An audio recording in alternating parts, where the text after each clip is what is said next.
love and betrayal, greed and murder. It's just set in this interesting world of contrasting ideologies and of what's right and wrong, and has a great philosophy about it.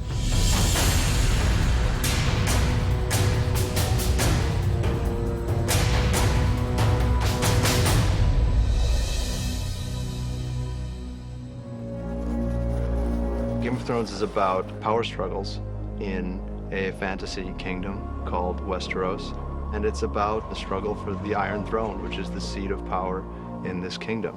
There's a war coming, Ned. I don't know when, I don't know who we'll be fighting, but it's coming.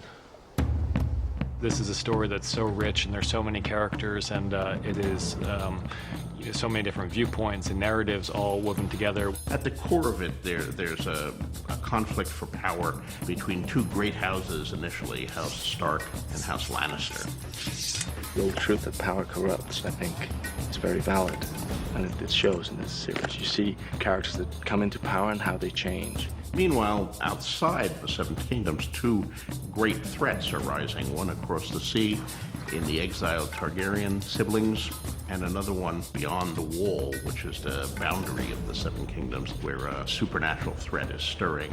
It's very different from anything that's been done. I can't think of another fantasy which is as dark as this one is. Every single character is incredibly complex. You think you know them, you think you've got them pegged as what they seemingly are, but they really aren't. Is there someone in your service whom you trust completely? Yes. The wiser answer was no, my lord. It's not a good guys, bad guys story. It's a story where everybody is pursuing their own interest and everybody is following their own code, and it's about those interests and those ethics coming into conflict with each other. It's very dense and it's very multi-layered. I think that's what I find quite intriguing and quite fascinating about this thing. You're just a soldier, aren't you? You take your orders and you carry on. I was also trained to kill my enemies, Your Grace. As was I. It's one of the fun things about this show is that we get to make it up. This is a fantasy series, and that gives us a lot of freedom. We're not queuing to any particular historical period. It's a very broad base of influence that we feel has been brought together to build an organic world that we haven't seen before. This interesting combination of a very real world with an overlay of fantasy, and I think it's something that you see nowhere else on television currently. It's just the best story. And there's so many twists and turns. When you think you've got it figured, it changes its mind.